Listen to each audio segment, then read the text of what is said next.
প্রথম প্রহর। এখানে সূর্যের হাসির সাথে প্রকৃতিও হেসে ওঠে। প্রান্তহীন সবুজের হাতছানি দিগন্ত জুড়ে। এখানে সবুজের বুক চিড়ে জলের মোহনা। গগন জুড়ে ভেসে ওঠে সবুজের প্রতিচ্ছবি।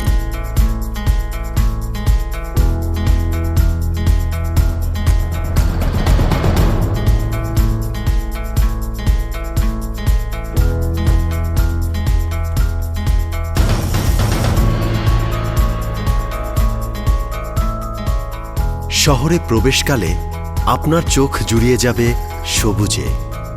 হ্যাঁ, চায়ের নগরীতে আপনাকে স্বাগতম। বাংলাদেশের সবচেয়ে বেশি চা বাগান আছে এই নগরীতে। তাছাড়া বিভিন্ন জায়গায় প্রচুর পরিমাণে আনারসের আবাদ আর রাবার বাগান তো আছেই।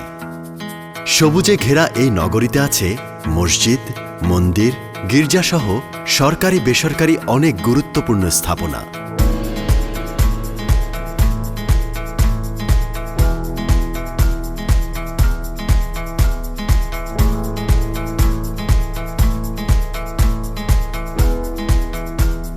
বলছি মৌলভীবাজার জেলার কথা। ১৯৮৪ সালের ২২শে ফেব্রুয়ারি মৌলভীবাজার জেলা প্রতিষ্ঠিত হয়। জেলার উল্লেখযোগ্য বিভিন্ন স্থাপনার মধ্যে আলী আমজাদ সরকারি বালিকা উচ্চ বিদ্যালয় অন্যতম। আলী আমজাদ সরকারি বালিকা উচ্চ বিদ্যালয়টি মৌলভীবাজারে অন্যতম একটি ঐতিহ্যবাহী বিদ্যালয়।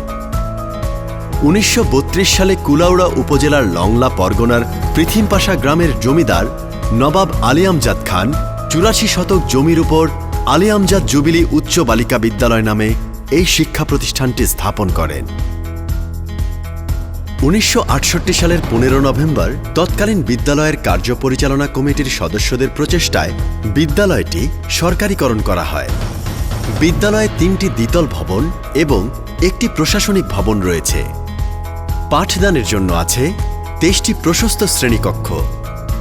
সুশৃঙ্খল পরিবেশে পাঠদানের মাধ্যমে শিক্ষার্থীরা অর্জন করে এক পথ নির্দেশিকা, যা আজ তাদের লক্ষ্য অর্জনের আদর্শ পথেও। ঢাকা বিশ্ববিদ্যালয়ের প্রথম নারী শিক্ষার্থী লীলা নাগ এই মৌলভীবাজারেরই সন্তান। তারই অনুপ্রেরণায় নারী শিক্ষায় আলী আমজাদ সরকারি বালিকা উচ্চ বিদ্যালয় আজ অগ্রণী ভূমিকা পালন করে চলেছে। প্রবীণ ও নবীনের সমন্বয়ে গঠিত আয়োজক পর্ষদটি বিদ্যালয়ের বিভিন্ন জাতীয় অনুষ্ঠানসমূহে সক্রিয় অংশগ্রহণের মাধ্যমে স্বপ্ন বুনে একটি কালজয়ী মিলন মেলার।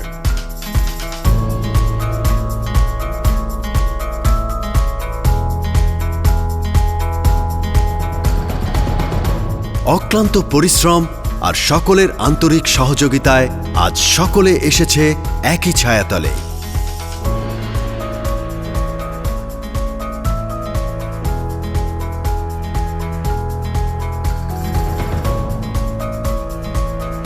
প্রথমবারের মতো আয়োজন করা হচ্ছে আলী আমজাদ সরকারি বালিকা উচ্চ বিদ্যালয়ের প্রাক্তন শিক্ষার্থীদের পুনর্মিলনী।